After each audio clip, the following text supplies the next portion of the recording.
Guys आज के इस वीडियो में मैं आप लोगों को बताऊंगा कि जितने भी एआई टूल्स या अलग अलग तरह के टूल्स हमारे पास होते हैं उन सभी को यूज करके हम लोग वर्कफ्लो ऑटोमेशन किस तरह से कर सकते हैं। फॉर एग्जांपल आज की तारीख में हमारे पास बहुत सारे एआई टूल्स हैं जिनकी सहायता से हम लोग एक प्रॉम्प्ट से कुछ भी जनरेट कर सकते हैं। उसी के साथ साथ बहुत सारी चीजें की जा सकती हैं, लेकिन इन सबको हमें मैनुअली करना पड़ता है। फॉर एग्जाम्पल अगर मैं आप लोगों से कहूँ कि एक प्रॉम्प्ट है, उस प्रॉम्प्ट की सहायता से आपको एक ईमेल जनरेट करना है और एक given set of email addresses में भेजना है, तो आप कैसे करेंगे? अगर आप लोग ये काम मैनुअली करेंगे तो 2, 4, 5, 8, 10 ईमेल्स के लिए आप लोग कर सकते हैं, लेकिन जब बात आती है इसी चीज को स्केल पे करने की, तब वहां पर आपको एक वर्कफ्लो ऑटोमेशन टूल की जरूरत पड़ती है। आज के इस वीडियो में मैं आप लोगों को make.com का वर्कफ्लो ऑटोमेशन टूल यूज करना सिखाऊंगा और आप लोगों को बताऊंगा किस तरह से एक डेवलपर एक सर्वर में से लॉग्स उठाकर ऑटोमेटिकली उसके इश्यूज क्रिएट कर सकता है एक प्रोजेक्ट मैनेजमेंट ऐप के अंदर। और उसी के बाद मैं आप लोगों को एक ई कॉमर्स का यूज केस बताऊंगा जहां पर आप ऑटोमेटिकली एआई की सहायता से प्रोडक्ट के टाइटल, डिस्क्रिप्शन और टैग्स जनरेट कर सकते हो एट स्केल। चलते हैं कंप्यूटर स्क्रीन में और इस चीज को एक्सप्लोर करते हैं। Let's get started.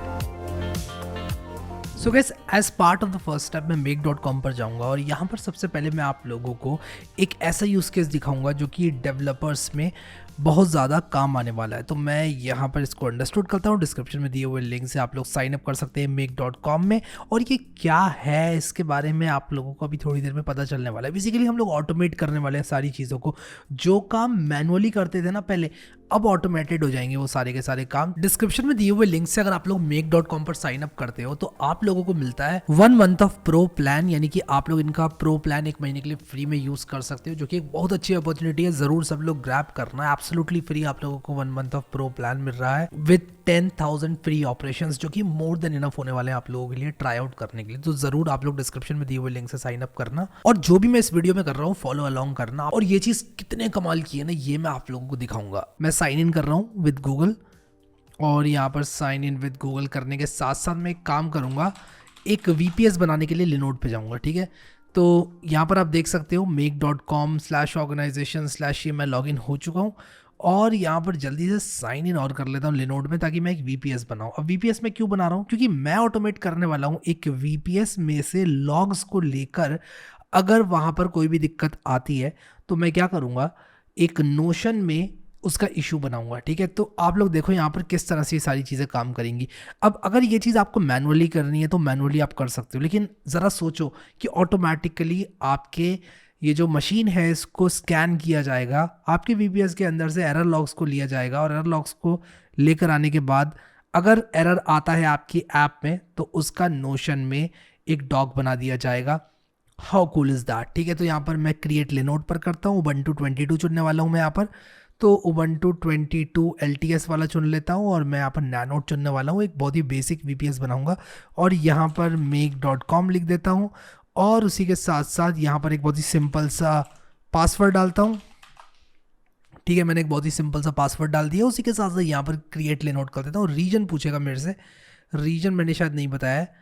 रीजन में यहाँ पर मुंबई इंडिया रखूँगा क्योंकि मैं सबसे नज़दीक मुंबई इंडिया के हूँ। क्रिएट लिनोड पर क्लिक करने से ये कह रहा है कि भाई साहब आपका ये जो पासवर्ड है ना ये सही नहीं है। अब देखते हैं यहाँ पर, अब तो मान जाओ लिनोड। हाँ ठीक है, तो ये मान गया। ठीक है, तो मैंने एक पासवर्ड इसको दिया है। आई होप मैं वो पासवर्ड भूलूँ ना, नहीं भूलूंगा नहीं वैसे। और यहाँ पर अब आप देख सकते हो कि ये लिनोड प्रोविजन हो रही है, यानी कि इस लिनोड मशीन को बनाया जा रहा है। और जितनी देर में ये बनाया जा रहा है ना, मैं आप लोगों को make.com के बारे में बताता हूँ। तो बेसिकली make.com पर आप लोग एक नया सिनेरियो बना सकते हो। सिनेरियो का मतलब है एक एक्चुअल सिनेरियो जिसके अकॉर्डिंग आप ऑटोमेशन करना चाहते हो। अब यहाँ पर देखो कि मैं क्या करना चाहता हूँ, मैं प्लस पर क्लिक करके ऐड करने वाला हूँ इतने सारे बिल्ट इन टूल्स में से कोई एक चीज़ मैं चुनूंगा। फॉर एग्जाम्पल मैं SFTP चुनूंगा। SFTP का मतलब कि आप लोग पुल करना चाहते हैं फाइल्स को अपने एक रिमोट सर्वर में से, तो मैंने SFTP यहाँ पर सेलेक्ट कर लिया। मैं यहाँ पर गेटा फाइल करूँगा। गेटा फाइल का मतलब मैं इन्फॉर्मेशन एक फाइल में से रीड करूँगा और इसको रीड करने के बाद मैं आगे एक अगली स्टेप को डेटा को पास करूँगा और उसके बाद कुछ प्रोसेसिंग करके आगे दोबारा पास करूँगा एंड सो ऑन। मैं बहुत सारी यहाँ पर स्टेप्स बना सकता हूँ। तो यहाँ पर हम क्या करेंगे, इस लिनोड के प्रोविजन होने का वेट करेंगे और जितनी देर में ये प्रोविजन हो रहा है ना, मैं यहाँ पर इसका IP ये सब चीज़ें कॉपी करके यहाँ पर आपको बताता हूँ किस तरह से आप लोग SSH कनेक्शन ऐड कर सकते हो। अब देखो यहाँ पर मेरी एक ऑलरेडी एक मशीन एडेड है, लेकिन मैं एक नई मशीन ऐड करूँगा और इसका नाम मैं यूट्यूब रखूँगा। यूट्यूब मशीन, इसका नाम यूट्यूब मशीन रख देता हूँ, ठीक है। होस्ट में आपको इस तरह से होस्ट डाल देना है और टाइप में यूज़र नेम एंड पासवर्ड मैं चुनूंगा। मेरा जो यूज़र नेम है वो है रूट और मेरा जो पासवर्ड है, आई होप मैं भूला नहीं हूँ, हाँ यही था पासवर्ड। और अब मैं शो एडवांस सेटिंग्स करके जो यहाँ पर इसका सर्वर होस्ट की है मैं चुन लूँगा RSA/SHA-2512, ठीक है, ये मैं चुन लूँगा और इसको मैं सेव कर लूँगा, ठीक है। और यहाँ पर मैं इसको पासवर्ड को भी सेव कर ही लेता हूँ, क्या ही जाता है। और ये लगता है मशीन अभी तक प्रोविजन हुई नहीं है, हो गई है मशीन। ये कह रहा है all configuration authentication methods fail, let's see what's wrong, शायद मैंने जो यूज़र नेम पासवर्ड है वो गलत डाला है। I just want to make sure कि यहाँ पर मैं इसको सेव करूँ और ये कनेक्ट हो रहा है। एक्चुअली शायद तब तक प्रोविज़न हुई नहीं थी मशीन मेरी, तो आप थोड़ा टाइम दे दें मशीन को प्रोविज़न होने के लिए, और जैसे ही प्रोविज़न हो जाएगी मशीन में वापस आऊँगा। तो थोड़े समय के बाद यहाँ पर मैंने इस पर लॉगिन कर लिया है और यहाँ पर आप देख सकते हो कि मेरी मशीन जो है वो यहाँ पर ऐड हो गई है। अब मैं इस मशीन के अंदर जाऊँगा और इस मशीन के अंदर जाने के बाद मैं इसमें एक डमी फाइल ऐड करूँगा। आइडियली ये जो फाइल होने वाली है वो आपकी एरर लॉग की फाइल होगी। तो मैं यहाँ पर जल्दी से टर्मिनल में जाता हूँ और यहाँ पर ये मैं पेस्ट करूँगा और जस्ट सो दैट कि आपको सब कुछ साफ साफ दिखे, मैं थोड़ा जूम कर देता हूँ इसमें। और पासवर्ड डालने के बाद मशीन का मैं इसमें लॉगिन हो चुका हूँ। तो इस मशीन पे एलएस करने पर आप देख सकते हैं यहाँ पर मुझे ये सारी फाइल्स देखने को मिल रही हैं।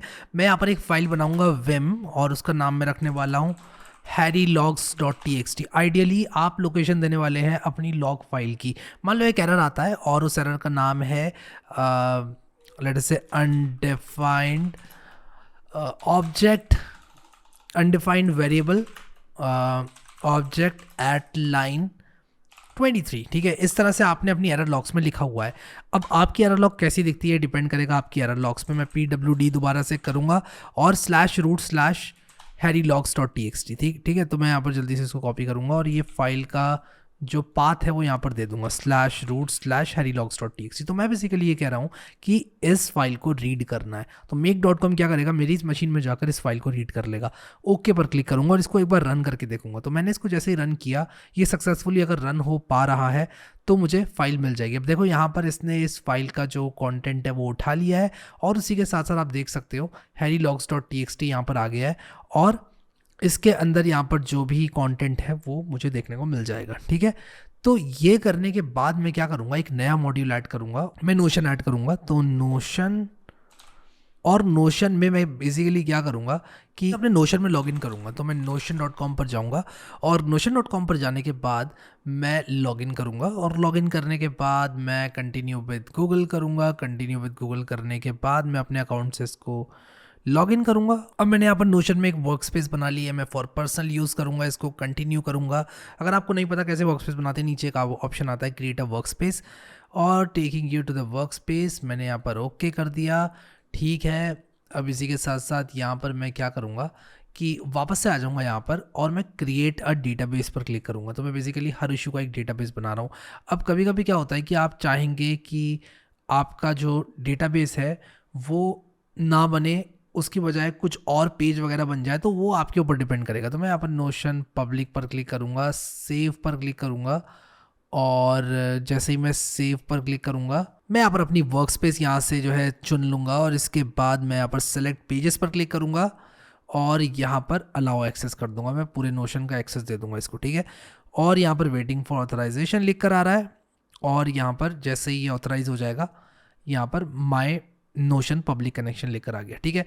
अब मैं यहाँ पर क्या करूँगा कि पर्सनल होम मेरी पेज आईडी होगी, तो मैं यहाँ पर पर्सनल होम के अंदर इस इशू को बनाने वाला हूँ। तो मैं एक काम करता हूँ कि जो पर्सनल होम वाला मेरा है इसको मैं डिलीट कर देता हूँ यहाँ पर सारी चीज़ें, और इन सब चीज़ों को डिलीट करके मैं क्या करूँगा कि यहाँ पर एक इशू बनाऊँगा। जैसे ही कोई भी अगर हमारे यहाँ पर ऐप में एरर आता है तो, ठीक है।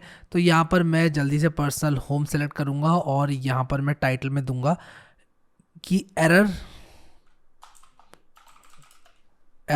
इन माय ऐप, और इसके बाद मैं क्या कहूँगा क्या एरर है वो डाल दूंगा। तो जो डेटा है वो डाल दूंगा, तो जो भी एरर है वो मैं यहाँ पर डाल दूंगा, ठीक है। और यहाँ पर प्रॉपर्टीज़ में मैं ऐड आइटम करता हूँ और मुझे कोई भी प्रॉपर्टी वगैरह यहाँ पर डालनी होगी वो मैं डाल सकता हूँ। जैसे मैंने यहाँ पर नेम डाल दिया और यहाँ पर प्रॉपर्टी टाइप में डाल देता हूँ टाइटल, ठीक है। नेम शोज एन एरर, ठीक है। अब मैं इसको ओके कर देता हूँ। अब आप यहाँ पर देखना, जैसे ही मैं इसको रन वंस करूँगा तो होगा क्या कि यहाँ पर ये एक फाइल गेट करेगा, और एक फाइल को लेने के बाद ये नोशन में एक डेटाबेस बना देगा। तो यहाँ पर देखो, error in my app, undefined variable object at line 23। और ये undefined variable object at line 23 कहाँ से आ रहा है? ये यहाँ से आ रहा है। अगर मैं आप लोगों को विम करके दिखाऊं, अगर मैं आप लोगों को विम करके दिखाऊं, एक्चुअली ये कनेक्शन जो मेरा है वो बंद हो चुका है, बट आपने देखा था कि मैंने undefined variable object at line 23 harrylogs.txt में डाला था। तो इस तरह से जैसे जैसे आप इसको रन करोगे वैसे वैसे होगा क्या कि आपका जो इशू है वो क्रिएट होता रहेगा। तो ये चीज़ ऑटोमेट हो गई। कहाँ एक डेवलपर को खुद मशीन में जा जाकर एरर्स देखने पड़ेंगे, नोशन में आकर मैनुअली पेज बनाना पड़ेगा, यहाँ पर पूरा वर्क फ्लो आपका ऑटोमेट हो गया ये। और यहाँ पर ऐसा नहीं कि सिर्फ आप रन वंस कर सकते हो, आप शेड्यूलिंग को ऑन कर सकते हो, जिसका मतलब ये है कि शेड्यूलिंग ऑन करके आप यहाँ पर चुन सकते हो कि हर 15 मिनट में रन करना चाहता हूँ, या रोज़ रन करना चाहता हूँ, या specific days of the week पे रन करना चाहता हूँ, या फिर specific days of the month पे रन करना चाहता हूँ। तो आप ऐसा करके इस प्रोसेस को ऑटोमेट कर सकते हो, and make.com will take care of the rest. ये काफ़ी बढ़िया यूज़ केस है। एक यूज़ केस मैंने यहाँ पर बना लिया। इसको बनाने के बाद मान लो मैं एक और यूज़ केस बनाना चाहता हूँ, ठीक है, एक और सिनेरियो बनाना चाहता हूँ बेसिकली। तो मैं यहाँ पर क्रिएट अ सिनेरियो बनाऊंगा। यहाँ पर आप देख सकते हो ये मेरा इंटीग्रेशन SFTP नाम का सिनेरियो है, इसको मैंने ऑन कर रखा है। मैं एक नया सिनेरियो बनाऊंगा। तो मैं यहाँ पर प्लस पर क्लिक करूँगा और मैं बेसिकली गूगल शीट्स यहाँ पर सेलेक्ट करने वाला हूँ। तो मैं गूगल शीट्स में जाऊँगा और मैं वॉच न्यू रोज़ में जाऊँगा। तो होगा क्या कि जब मैं वॉच न्यू रोज़ करूँगा तो मेरी नई नई रोज़ जो हैं वो ये वॉच करेगा, और ट्रिगर तब होगा जब भी एक नई रो ऐड की जाती है हमारे गूगल शीट में, ठीक है। तो यहाँ पर मैं वॉच न्यू रोज़ कर दूंगा और अपनी गूगल शीट जो है वो ऑथेंटिकेट करूँगा साइन इन विद गूगल करके। तो मैं साइन इन विद गूगल करूँगा, ये मुझे गूगल शीट्स का एक्सेस मुझसे मांगेगा। तो मैं यहाँ पर सिंपली sheets.new करके एक शीट बनाता हूँ, और यहाँ पर मैं क्या करूँगा कि एक ओपन एआई से रिलेटेड यूज़ केस बनाऊँगा। तो मैं यहाँ पर कहूँगा प्रॉम्प्ट, मैं यहाँ पर लिखता हूँ प्रॉम्प्ट, और यहाँ पर मैं लिखता हूँ कि उस प्रॉम्प्ट का क्या रिस्पॉन्स है, ठीक है, रिस्पॉन्स, ठीक है। तो प्रॉम्प्ट और रिस्पॉन्स। अब मान लो मैंने यहाँ पर लिखा how to make a pizza, ठीक है। फिर मैंने यहाँ पर लिखा how to fix undefined variable error in JS। मैं यहाँ पर सिर्फ 2 रोज़ ऐड करता हूँ, और मैं चाहता हूँ कि ये रिस्पॉन्सेज जो है ऑटोमेटिकली पॉपुलेट हो जाए जब जब मैं यहाँ पर प्रॉम्प्ट्स डालता रहूँ, या फिर जब जब कोई भी यहाँ पर प्रॉम्प्ट्स डालता रहे तो, ठीक है। तो मैं यहाँ पर आऊँगा अपने make.com में, और यहाँ पर लिख कर आ रहा है waiting for authorisation. I guess एक नई विंडो खुली हुई है जिसमें मुझे अलाउ करना पड़ेगा इस चीज़ को। तो मैं अलाउ करूँगा, और अलाउ करने के बाद ये जो ऑथराइजेशन है कंप्लीट हो गया। तो मैं यहाँ पर मेरा जो गूगल कनेक्शन है वो ऐड हो चुका है। अब मैं यहाँ पर क्या करूँगा कि स्प्रेडशीट चुनूँगा। अब ये जो शीट है इसका नाम मैं रखूँगा AI शीट, और इसको मैं लेटर से सेव कर देता हूँ अपनी वन ड्राइव में, ठीक है। मैं आ जाऊँगा दोबारा से अपने न्यू सिनेरियो में जो कि मैंने अभी बनाया है, और मैं यहाँ पर सर्च करूँगा AI और शीट के नाम से जो शीट मैंने बनाई। मैं एक काम करता हूँ, इसको रिफ्रेश कर दूँ ताकि ये सारी शीट्स मेरी नई पुल कर ले, और मैं यहाँ पर AI शीट लिखूंगा। तो ये देखो AI शीट मेरी यहाँ पर आ चुकी है। और ये जो शीट है यहाँ पर ये पूछ रहा है कौन सा शीट आप यूज़ करना चाहते हो। बेसिकली एक गूगल शीट में मल्टीपल शीट्स हो सकती हैं।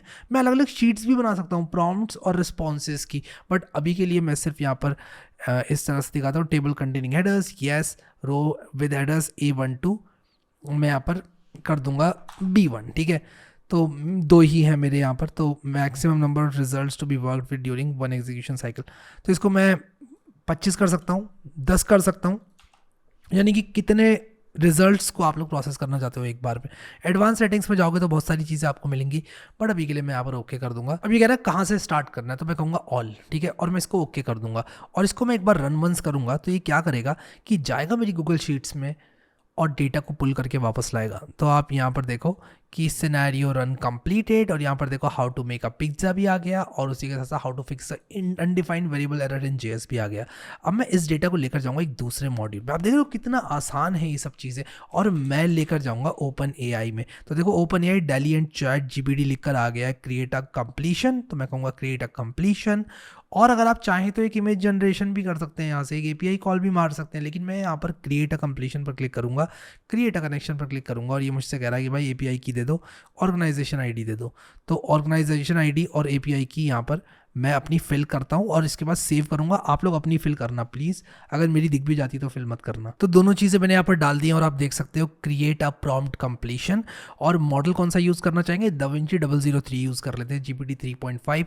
और यहाँ पर ये कह रहा है प्रॉम्प्ट बता दो भाई अपना। तो मैं यहाँ पर जो प्रॉम्प्ट है वो किस तरह से लिखूंगा, रो से मैं कैसे निकालूंगा प्रॉम्प्ट आप देखो। तो मैं यहाँ पर प्रॉम्प्ट ही लिख दूंगा, मैं कहूँगा ये, और इसको रीड करके मैं कहूँगा आगे बढ़ जाओ। तो अब मैं यहाँ पर तीसरा मॉड्यूल ऐड करूँगा और मैं कहूँगा कि यार मैं करना चाहता हूँ एक रो को अपडेट, तो मैं अपडेट अ रो करूँगा यहाँ पर। और मैं बेसिकली इसी रो को अपडेट करना चाहता हूँ। यहाँ पर मैं चूज़ अ फाइल चुनूंगा, चूज़ अ फाइल चुनकर मैं AI शीट चुनूंगा।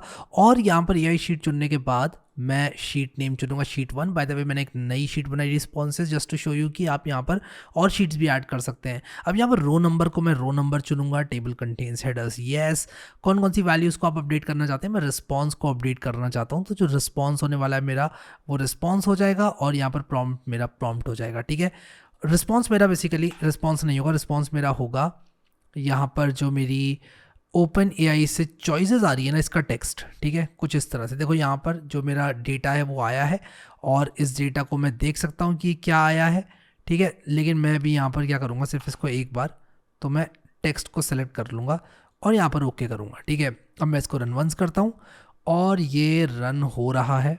अब यहाँ पर क्या हुआ, दूसरा और तीसरा मेरा जो रिस्पॉन्स था वो रन नहीं हुआ। अब यहाँ पर मैं आप लोगों को बताना चाहूँगा कि अब मैं इसको दोबारा यहाँ पर रन कर रहा हूँ तो ये पूरा रन नहीं हो रहा है। इसका रीज़न ये है कि वॉच न्यू रोज जो है वो एक पोलिंग ट्रिगर है, जिसका मतलब ये है कि जब भी मैं यहाँ पर एक नई रो ऐड करूँगा, हाउ टू लर्न JS मान लो मैंने ऐड किया यहाँ पर, अब मैं इसको चलाऊँगा तो नई रोज जो है इसको मिलने वाली हैं। तो यहाँ पर देखो ये पूरा चल गया, तो ये एक पोलिंग ट्रिगर है, जिसका मतलब ये है कि जब भी नई रोज ऐड होंगी तभी ये रन होगा। यानी कि अगर हमने इसको शेड्यूल कर दिया और ये रन हो भी रहा है ना बार बार, तो वॉच न्यू रोज करने से क्या होगा कि नई रोज को ये वॉच करेगा। यहाँ पर आप लोग देख सकते हो कि 136 बाइट्स ऑफ डेटा इसको मिला, यानी कि ये सिर्फ उतना डेटा लेकर आता है जितना इसको ज़रूरी है। मैं इसको दोबारा अगर रन करूँगा तब आप लोग यहाँ पर देखना कि जो डेटा साइज़ है वो 0 बाइट्स है। इसका रीज़न ये है कि हमने बिल्कुल भी कोई नई रो ऐड नहीं करी है। अब यहाँ पर मैं आप लोगों को बताना चाहूँगा कि अब मैं इसको दोबारा यहाँ पर रन कर रहा हूँ तो ये पूरा रन नहीं हो रहा है। इसका रीज़न ये है कि वॉच न्यू रोज जो है वो एक पोलिंग ट्रिगर है,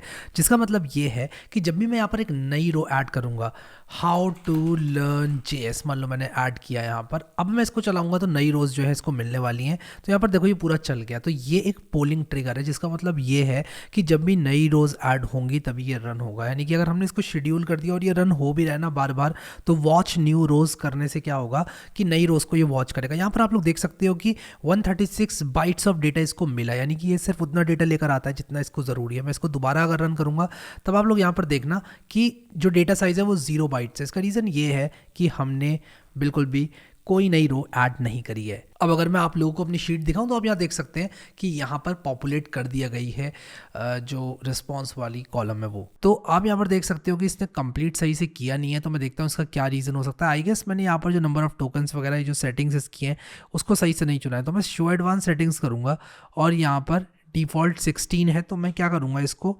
2500 कर दूंगा ताकि मुझे मेरा जो रिस्पॉन्स है वो सही से मिल जाए। इसको ओके करूंगा। अब यहाँ पर हो क्या रहा है कि ये तीनों के तीनों मॉड्यूल्स हमारे रन हो चुके हैं, लेकिन हमारा जो रिस्पॉन्स है वो कंप्लीट नहीं हुआ। यानी कि हमारे जो टोकन्स हम यूज़ कर रहे हैं यहाँ पर OpenAI की API में, वो हम बाय डिफ़ॉल्ट जो है 16 टोकन्स यूज़ कर रहे हैं। तो मैं इसको 2500 कर दूंगा। 2500 करने का रीज़न ये है कि मुझे गुड इनफ टोकन्स मिल जाएंगे जिससे कि मेरा कंप्लीशन अच्छे से ट्रिगर हो जाएगा। अब मैं यहाँ पर इसको अगर रन वंस करूँगा तो ये तीनों मॉड्यूल्स नहीं चलेंगे, क्योंकि ऑलरेडी ये जो है नई रोज़ को वॉच कर रही है। तो मैं क्या करूँगा, यहाँ पर राइट क्लिक करूँगा और उसके बाद यहाँ पर चूज़ वेयर टू स्टार्ट करूँगा, इसको ऑल करूँगा और ओके कर दूँगा। अब मैं रन करूँगा तो तीनों के तीनों मॉड्यूल्स मेरे रन करेंगे, क्योंकि ये नई रोज़ को वॉच कर रहा है और ऑलरेडी वो रोज़ प्रोसेस हो चुकी हैं, तो इसीलिए ये बार बार रन नहीं करेगा। लेकिन आप जैसे कि यहाँ पर देख सकते हो कि इसने नई रोज़ को वॉच किया, फिर इसके बाद OpenAI का ये रन किया, फिर ये रन किया और देखते हैं यहाँ पर हाँ हमारा रिस्पॉन्स जो है इसने यहाँ पर रजिस्टर कर दिया। अब मैं दोबारा इसको रन करूँगा तो ये सिर्फ ये वाला मॉड्यूल रन होकर रह जाएगा, क्योंकि नई रोज़ इसको मिली ही नहीं। जो डेटा साइज़ है वो 0 है, यानी कि और कोई न्यू रोज़ इसको मिली ही नहीं। तो यहाँ पर जैसे जैसे रोज़ ऐड होती रहेंगी वैसे वैसे ये पॉपुलेट करता रहेगा। और यहाँ पर जो है अगर तीनों आपको रन करने हैं उसके बाद भी, तो आप यहाँ पर सेटिंग्स में आ सकते हैं, चूज़ वेयर टू स्टार्ट, फिर ऑल, फिर ओके और फिर रन, और ये तीनों मॉड्यूल्स इसके बाद रन होंगे। जैसे कि आप लोग देख सकते हैं ये रन हुआ, फिर ये रन हुआ, फिर ये रन हुआ, ठीक है। तो इस तरह से आप लोग कर सकते हैं। तो ये पूरा अपडेट इसने कर दिया है, पूरा पिज़्ज़ा बनाने की स्टेप्स यहाँ पर लिखी हुई हैं, आप इनको यूज़ कर सकते हैं। And the same is the case for JavaScript. आप यहाँ पर देख सकते हो कि जावास्क्रिप्ट वाला जो एरर है वो भी मुझे यहाँ पर दिखा दिया गया है कि कैसे इसको फिक्स करना है। तो ये था make.com को यूज़ करने का तरीका। आई होप कि आप लोगों को पसंद आया होगा और आप लोग समझ गए होंगे इस टूल को कैसे यूज़ करना है। अब अगर आप लोग इसको अपने वर्क फ्लो में इंटीग्रेट करना चाहते हैं, then sky is the limit, let me tell you guys. क्योंकि यहाँ पर आप बहुत सारे मॉड्यूल्स यूज़ कर सकते हैं। कुछ भी आप यूज़ करते हैं, जीमेल आप यूज़ करते हैं, आप जीमेल यहाँ पर लिखें, आपको यहाँ पर जीमेल मिल जाएगा। आप यहाँ पर बहुत सारी चीज़ें कर सकते हैं, मैं आप लोग को दिखाता हूँ। आप यहाँ पर ज़ैपियर लिखें, आपको ज़ैपियर से रिलेटेड ऑटोमेशन मिल जाएगा। और यहाँ पर ऐप्स ऐड होती रहती हैं, और तो और आप ऐप्स रिक्वेस्ट भी कर सकते हैं, which makes it an amazing platform. यहाँ पर आप आउटलुक लिख सकते हो और आउटलुक से रिलेटेड टास्क कर सकते हो। यानी कि अगर आप चाहते हो एक ईमेल को भेजना, एक ईमेल को रीड करना और भी बहुत सारे रिलेटेड टास्क, तो ऑटोमेटिकली आप यहाँ पर कर सकते हो। आप लोगों को ये प्लेटफॉर्म कैसा लगा और आप लोग इसको किस तरह से यूज़ करोगे अपना पर्सनल वर्कफ्लो ऑटोमेट करने के लिए, मुझे नीचे कमेंट सेक्शन में ज़रूर बताना। अभी के लिए इस वीडियो में इतना ही guys. Thank you so much guys for watching this video and I will see you next time.